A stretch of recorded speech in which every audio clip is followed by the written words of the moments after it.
In dcTrack release 5.0, we've migrated the file import-export functionality to the web. This is available from the Assets menu under File Import, and from the Items list we've also added a couple of icons here.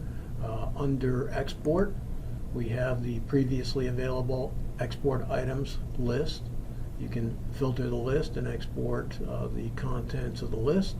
We've also added some additional exports that basically provide templates for items, data ports, power supply ports, data connections, power connections, and locations, ready for export, edit, and easy re-import.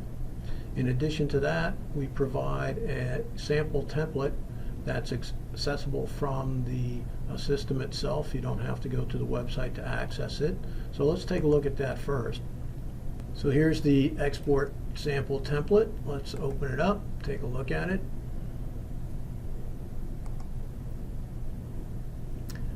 Now, one of the things we see with this sample template, it's organized into different tabs. So first we've got locations, cabinets, rack PDUs, devices, power connections. And one of the things that you'll notice right away is the import file has been reorganized. And basically what we've done is we've added an operation and object in the file, and the operations supported are add, edit, and delete. So this is consistent with the operations you do through the UI or via the API. And then we've got different objects. So for each file, you'll see these first two columns are required, and operations can be add, edit, or delete, and then the different objects such as locations, cabinets, devices, etc. And then in this sample, this is a subset of the applicable columns for adding locations. You would provide the location code, name, a data center area, country, and for example, if you'd like to enable a virtual power chain, and whether this would be the default location. So we've got samples for cabinets as well, and you can see in this case the object for the file is cabinet, rack PDUs, and you'll notice that depending on the object type, then we've got a certain set of column headings that would apply. For example, 0U, rack PDUs, we've got the cabinet, we've got the desk position, cabinet side and U position, IP address, etc. So that sample template is always available from the system.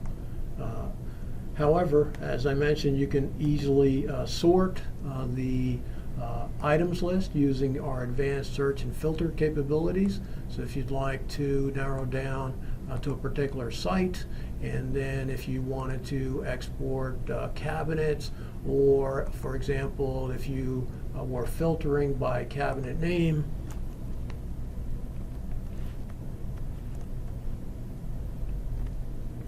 then you'd be able to get a list of all the items that are in that cabinet, and then quickly you could export that to a file, and that would be available now for you to examine the file, make any edits that were necessary, and then re-import the file. So for file import, when you select file import, then you're going to be able to browse out to where your files are at. And for example, if we wanted to add locations, we could do so.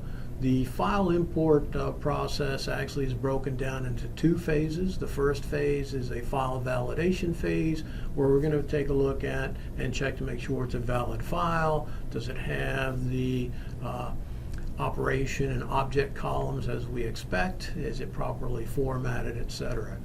Then once the file validation process is complete, then we can begin our import. And in our file, if it contains multiple lines, we can have, for example, 100 lines that we're operating on. While we're doing the import, each line is treated as an independent operation. So for example, if we have 100 and 98 of the 100 have no errors and 2 had errors, the 98 would complete successfully, and we can address the errors for the 2 independent of that. In this case, So after adding our locations, we can continue on with adding our cabinets.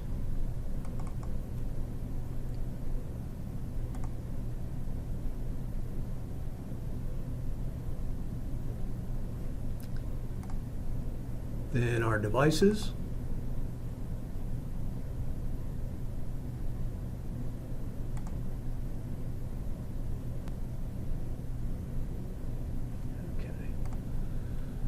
Then we can add our rack PDU.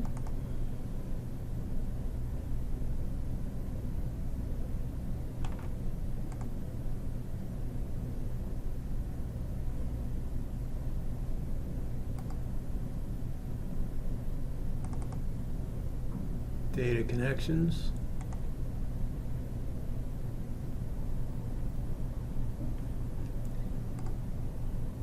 And power connections.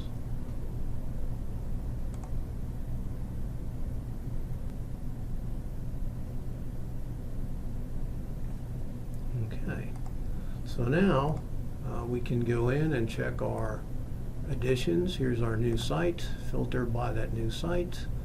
We see we've got our items that are in that new site. We can go into the connectivity tab. In a similar fashion for that new site, here we have our data and power connections. One of the things that we had mentioned was our ability to export, and the way that we can export is to leverage the search and filter capabilities.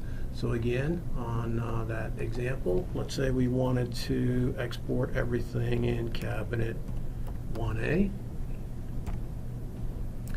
And what we're going to do is then just quickly use the items for our export.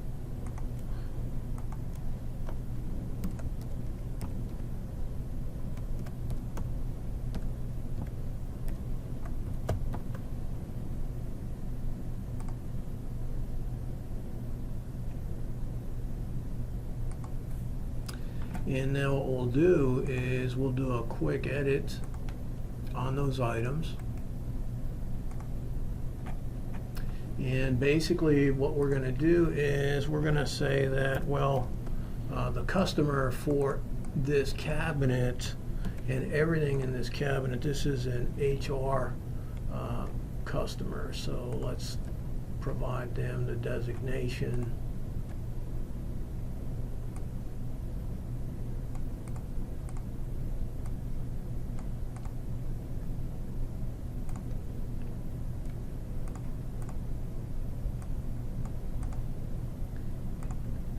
So they'll basically be marked as the owner of this cabinet and everything in this cabinet.